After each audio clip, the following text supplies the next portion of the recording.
నమస్తే, నేను మీ కుప్ప పద్మిని. ఇన్నాళ్ళు మీ సపోర్ట్ ని నాకు అందిస్తూ, మీ ప్రేమని నాకు అందిస్తున్న ప్రతి ఒక్కరికి కృతజ్ఞతలు. ఇప్పుడు చూడబోతున్న ఈ వీడియో కూడా ఖచ్చితంగా మీకు ఉపయోగపడుతుంది. లైక్, షేర్ అండ్ సబ్స్క్రైబ్ చేసి మీ ఇష్టాన్ని అలాగే మీ సపోర్ట్ ని నాకు అందించండి. అలాగే ఈ వీడియో పట్ల మీ అభిప్రాయాన్ని కమెంట్ సెక్షన్ లో కమెంట్ చేసి నాకు తెలియజేయండి. నమస్తే ప్రభుజీ. మరో ప్రశ్న. భగవద్గీత సకల పురాణాల సారాన్ని కూడా కేవలం 700 శ్లోకాల్లో స్వామివారు అందించేశారు. అది మానవాళికి చేసినటువంటి ఒక అపారమైన కరుణ, అందులో ఎటువంటి సందేహం లేదు. దాన్ని తీసి పక్కన పెట్టేశారు. మనకి తెలుసు అది ఎటువంటి సందర్భాల్లో వినియోగిస్తున్నారో అనేది కూడా తెలుసు. ఎంత అరిచి మొత్తుకుని గీ పెట్టినా, లేకపోతే అసలు ఎంత బుజ్జగించి చెప్పినా, ఎంత ప్రేమపూర్వకంగా చెప్పినా కూడా దాన్ని మళ్ళీ మన జీవితాల్లోకి తెచ్చుకోలేకపోతున్నాము. సుమారుగా ఒక 30 ఏళ్ల నుంచి ఇది స్టార్ట్ అయింది అని అనుకోవచ్చు. మళ్ళీ భగవద్గీత రావట్లేదు.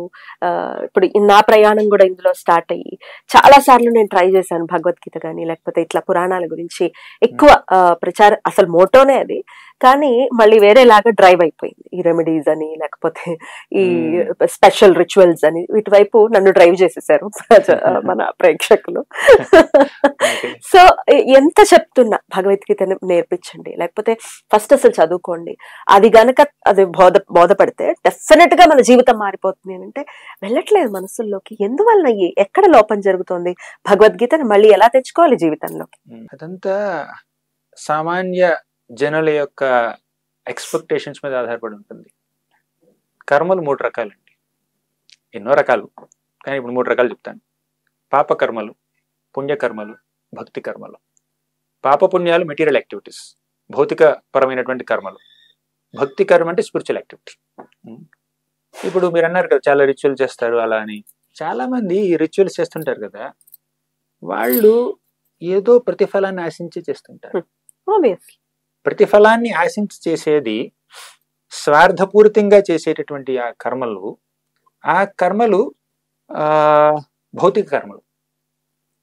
పుణ్యకర్మలు చేస్తే స్వర్గానికి వెళ్తారు, పాపకర్మలు చేస్తే నరకానికి వెళ్తారు. పుణ్యకర్మలు చేస్తే డబ్బు అని, హోదా అని చాలా చాలా వస్తూ ఉంటాయి, పేరు ప్రతిష్టలు వస్తూ ఉంటాయి. పాపకర్మలు చేస్తే పరువు పోతుంది, ల్యాండ్ పోతుంది, ఇంకా అది పోతుంది, ఇది పోతుంది అని అంటారు. అంటే నష్టం వచ్చేది పాపకర్మల వల్ల, లాభం వచ్చేది పుణ్యకర్మల వల్ల. కానీ నష్టమైన లాభమైనా అది భౌతికమే కదా.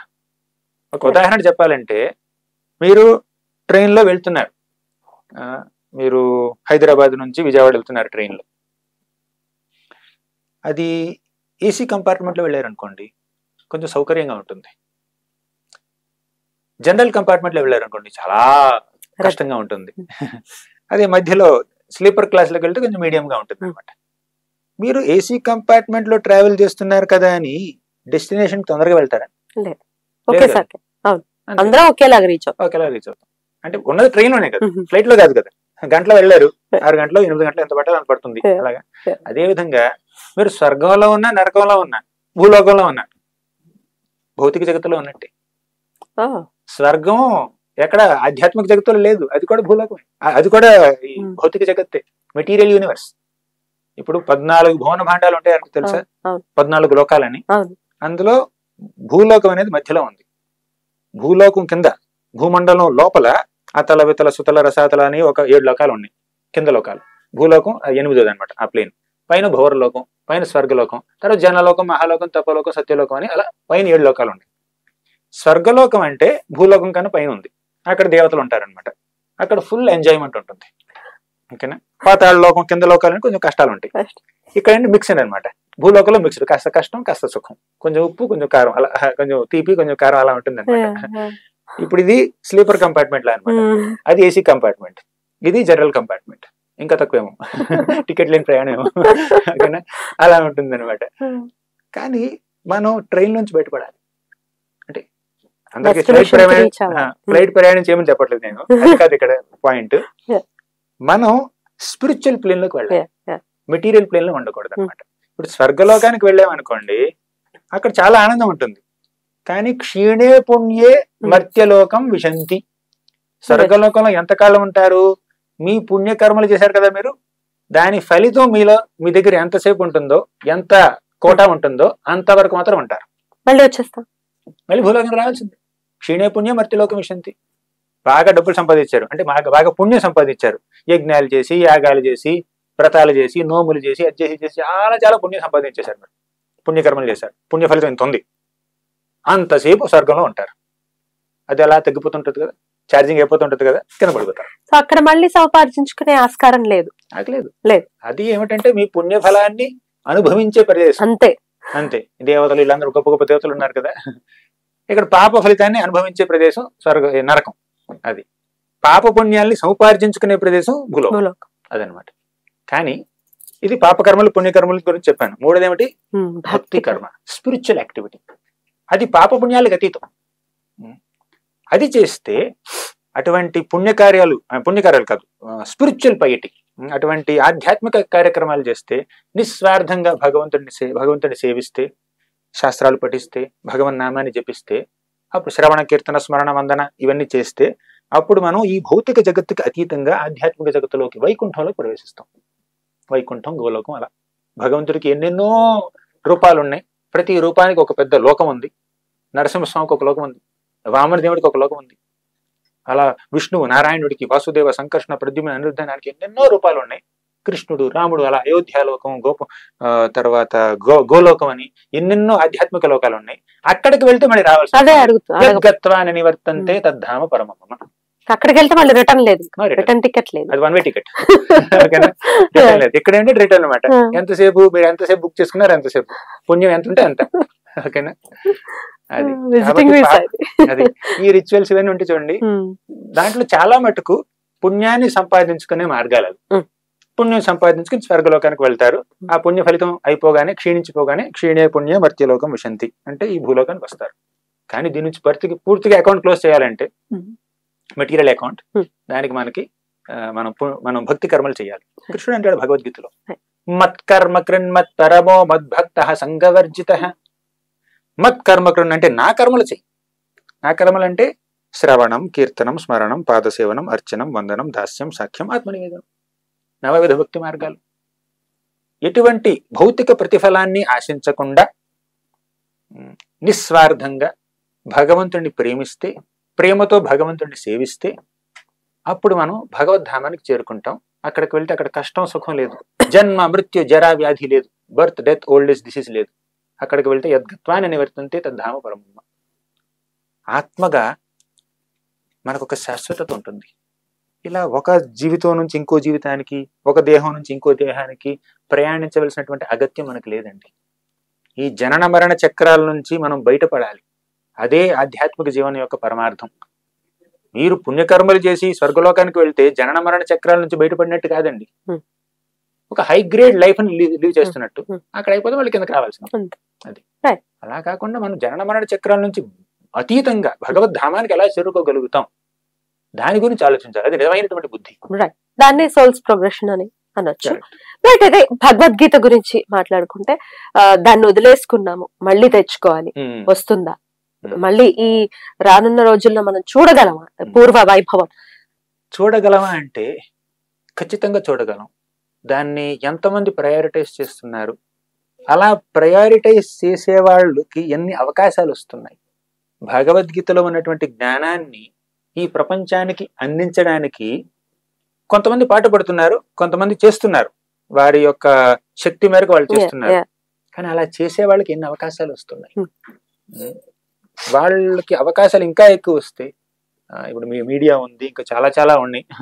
అంటే సాధారణ వ్యక్తులు దీన్ని ఎక్కువగా యాక్సెస్ చేస్తున్నారో, ఏ ప్లాట్ఫామ్ ఎక్కువ యాక్సెస్ చేస్తున్నారో ఆ ప్లాట్ఫామ్ లో గనక భగవద్గీత, భాగవతం ఇటువంటి శాస్త్రాలు తెలిసినటువంటి వ్యక్తులు గనక వాళ్ళకి బోధిస్తే అప్పుడు ఎక్కువ మంది దాన్ని యాక్సెప్ట్ చేసుకోగలుగుతారు. చెయ్యట్లేదు ప్రభుజీ, అదే కదా.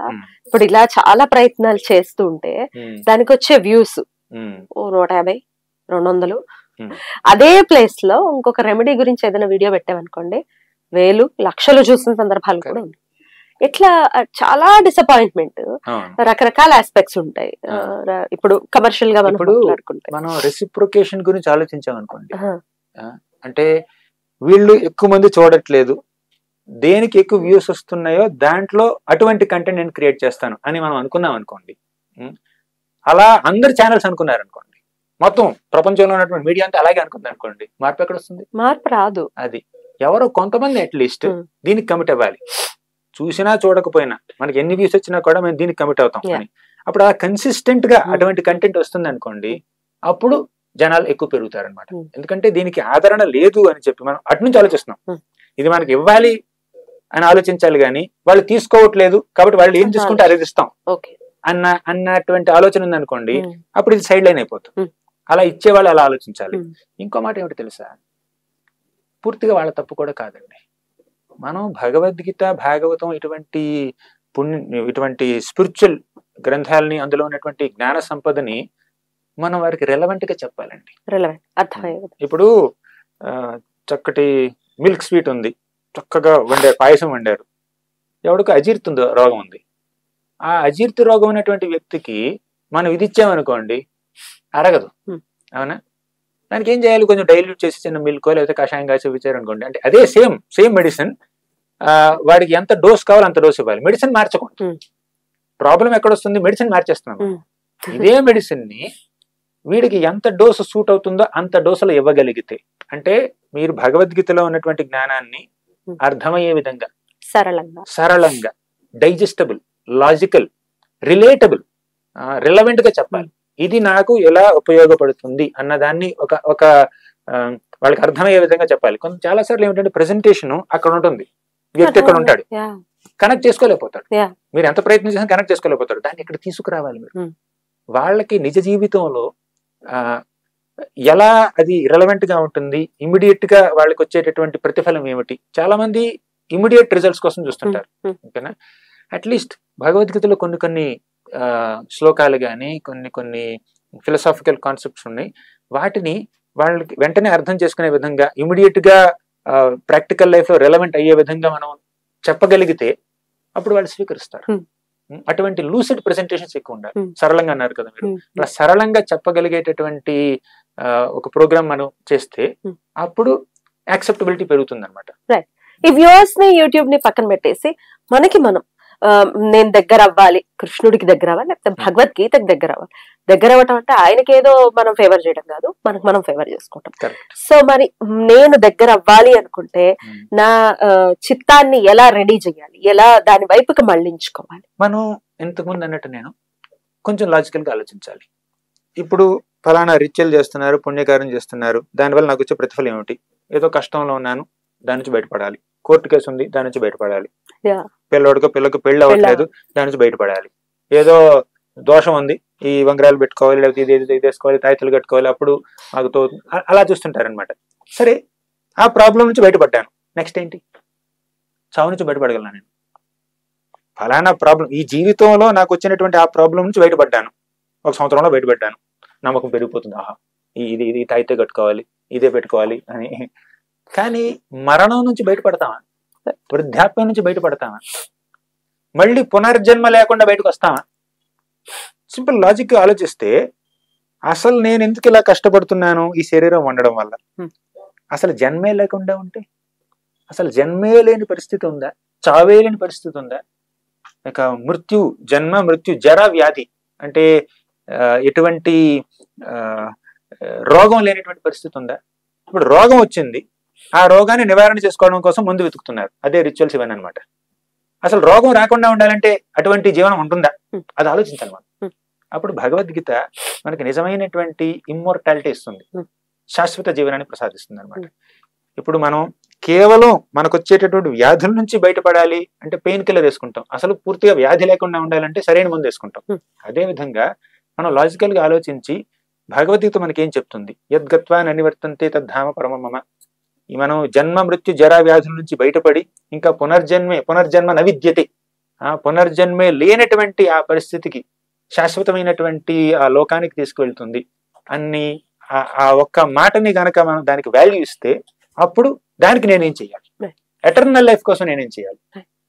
ఈ టెంపరీ లైఫ్ లో కంఫర్ట్ కోసం ఏం చేయాలి అనేది ఈ రిచువల్స్ అనమాట. కానీ ఎటర్నల్ లైఫ్ ఎలా రావాలనేది భగవద్గీత. సో దీనికి మనం ప్రాధాన్యతనిస్తే అప్పుడు మనం అడాప్ట్ చేసుకుంటాం. అంటే ఒకసారి ఆ పర్పస్ క్లియర్ అయిపోయింది అనుకోండి, ప్రయాణం క్లియర్ అయిపోతుంది. రైట్, బ్యూటిఫుల్ గా ఎక్స్ప్లెయిన్ చేశారు. డెఫినెట్ గా దాన్ని ఎంతో కొంత తీసుకోవాలి, మైండ్ కూడా రెడీగా ఉండాలి దానికి. భగవద్గీతను మనం చదవాలి, అట్లీస్ట్ ఇంట్లో ఉండాలి. వేరే పరధర్మం వాళ్ళు చెప్తే కానీ మనకి తెలియట్లేదు భగవద్గీత ఇంట్లో ఉండాలి అని చెప్పి. అట్లాంటి దుస్థితి నుంచి బయటపడాలి. అనుకుంటారు ఇంట్లో భగవద్గీత ఉంటే ఫైటింగ్ జరుగుతుంది అనుకుంటారు. కురుక్షేత్రం అంటే భగవద్గీత లేదు, ఫైటింగ్ ఆగిపోయిందా? చాలా ప్రశాంతంగా ఉందా? ఇది ఆలోచించారు. అదే ఈ పోస్టర్స్ కి మీద కూడా ఉంది ప్రభుజీ ఇది ఈ మాట. అదే కృష్ణార్జునులు కురుక్షేత్రంలో ఉన్నటువంటి పోస్టర్స్ కొన్ని పెట్టుకుంటూ ఉంటారు ఇంట్లో. ఆ పోస్టర్ పెట్టుకోకుండా అది పెట్టుకుంటే మొత్తం యుద్ధ వాతావరణమే ఉంటుంది ఇంట్లో. అది లేకపోయినా కూడా యుద్ధ వాతావరణం ఉంటుంది. అది లేని ఇళ్లలో నేను చూసాను ఫుల్ క్వారల్ అనమాట. ప్రభుజీ ఎన్నాళ్ళు పడుతుంది ప్రభుజీ 700 శ్లోకాలు నేర్చుకోవడానికి, కంఠస్థ పట్టడానికి, గుర్తు పెట్టుకోవడానికి, అలాగే దాన్ని మన జీవితంలోకి డెఫినెట్ గా ఒకసారి మనం నేర్చుకోవడం దాంట్లోకి వెళ్ళాము అంటే అది మనల్ని లీడ్ చేస్తుంది అనేది వింటుంటాం. ఎన్నాళ్ళు పడుతుంది? దానికి ఒక లిమిట్ లేదు. ఎందుకంటే 700 శ్లోకాలు పారాయణం చేయడానికి మనం చెప్పొచ్చు 1 గంట 2 గంటలు 3 గంటలు అని చెప్పొచ్చు. కానీ అర్థం చేసుకోవడానికి, ఇంటర్నలైజ్ చేసుకోవడానికి దానికి ఒక జీవితకాలం పట్టొచ్చు, కొన్ని జీవితకాలాలు పట్టొచ్చు. ఓకేనా? కానీ జస్ట్ బేసిక్ గా కోర్స్ చేస్తూ ఉంటాం. 4 నెలలు భక్తి శాస్త్రి కోర్స్ చేస్తుంటాం. భక్తి శాస్త్రి